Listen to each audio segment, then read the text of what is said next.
Hello everyone, my name is Benedict Yu, 有主业. I'm a visual art practitioner based between Singapore, Taiwan, and Berlin. It is my greatest honor and pleasure to be invited by the Southeast Asian Arts Forum, alongside so many amazing and passionate individuals, to share how art can make a difference in times of turmoil. I created my art between virtual reality spaces, which nowadays is called spatial computing, and automatic drawing in the physical world. It wasn't until last year, during my artist residency at Somos Arts Berlin in 2023, that I finally merged these two worlds together.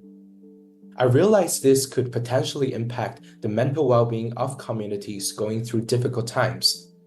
This ongoing project, titled VR Sanctuary, has returned from Berlin to Singapore. It is a virtual space where personal stories from different backgrounds, perspectives, and values can coexist. This space aims to preserve stories that disappear when physical spaces are displaced, destroyed, or relocated.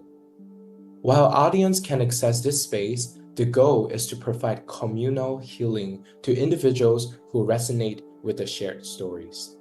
The inspiration came from the lack of access to physical gathering spaces during the pandemic, whether community centers, homes, religious sites, or clubs. This was when Zoom and other online social platforms became vital for well-being during lockdowns. However, VR technology is fundamentally different from a flat screen.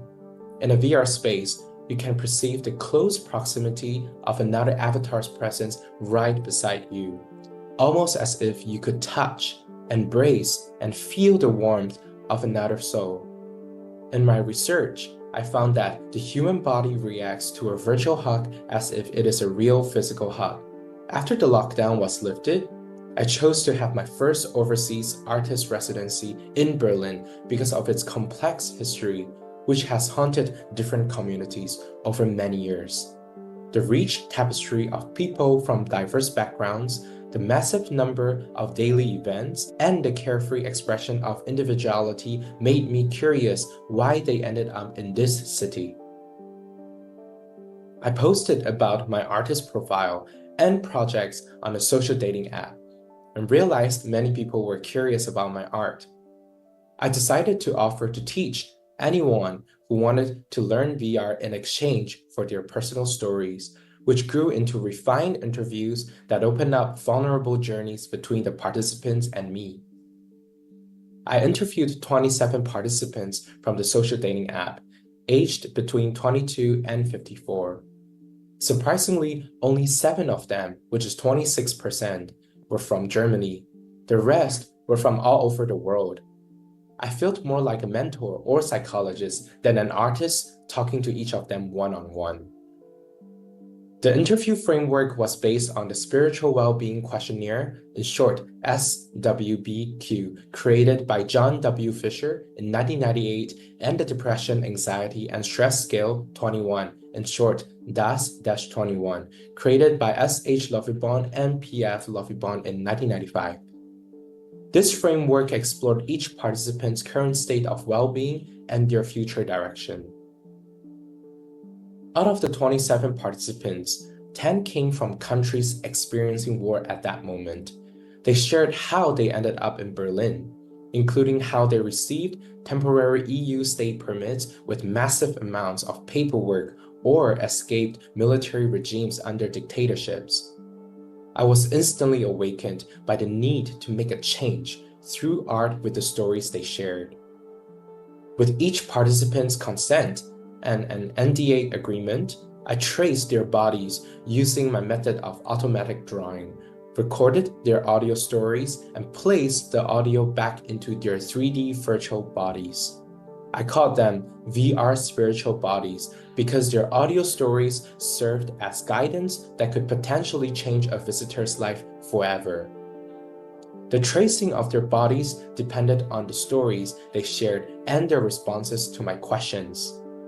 All 27 participants were fascinated, and more than half felt emotional seeing the tracing because they had never seen their bodies from this perspective before.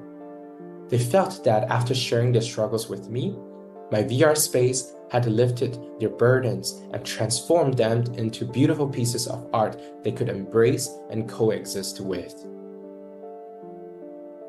As an artist, my role is to activate, facilitate, interpret, and express the shared communal healing process in visual form.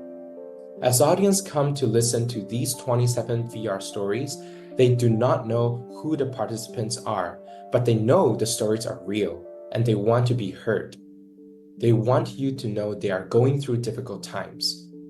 My choice of colors and contours aims to erase our perceptions of skin color, gender, size, and biological labels we apply to people different from ourselves. Here are some of the VR spiritual bodies and their stories that I can share with you.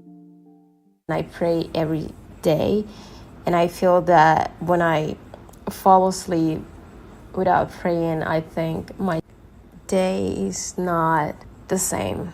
I feel like I'm missing something. All these petty fights we as humans have in the world are simply nonsense. It would be, of course, better for everyone to simply look towards the future and create a better world in this dark and, let's be honest, uncaring universe. But at the same time, I have to acknowledge these are both sides of my thought process. It has to be acknowledged that this pettiness, arrogance, and self-absorption that is inherently part of being human, it just can't be just turned off. But I think it has to be slowly learned, and we have to learn from our mistakes as humanity.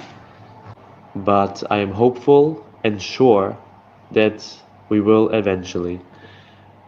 This is just not something that you can just say loud on the streets. If we still cherish our current lifestyle, I think everyone should take actions to fight against a lot of stuff. I think the actions are not enough to deter the such as ambitions. So if people want to maintain our current lifestyle, we need to take action.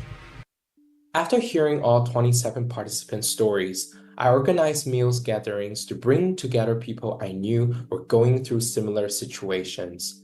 This was the second stage of communal healing, both intentionally initiated by me and organically developed by the participants. They cooked their hometown dishes, which they knew they would never return to, and exchanged music created in their hometowns. In September, I presented these 27 stories in an exhibition with VR, prints, and illustrations. Many audience members wanted to contribute their stories as well, marking the third stage of communal healing. To date, I have gathered 58 more stories waiting to be built into my VR sanctuary. However, there is a limitation to how many people have access to VR devices, although they are cheaper than most of our smartphones. This greatly reduces the impact of building an accessible VR sanctuary where audience can visit at any time. This platform, like many major social media platforms, requires time, manpower, and lots of experimentation. I envision a VR space where audience can generate their own stories and resonate with others, almost as if they can literally be in another person's shoes, experiencing their struggles. This communal healing process aims to generate more empathy, understanding, and space for discussion in both the virtual and physical worlds. As VR technology develops at an even more rapid pace, I believe this new immersive space will quickly merge with our physical world, surpassing our current flat screens and the ever-changing physical spaces. One day, a building filled with memories can stand firm, but the next day it can be completely wiped out. What I have observed is this unseen transition of attachment from physical objects, time, and space into virtual realms, becoming more frequent, especially among younger generations.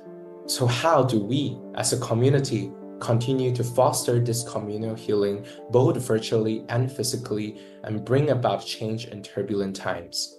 Thank you.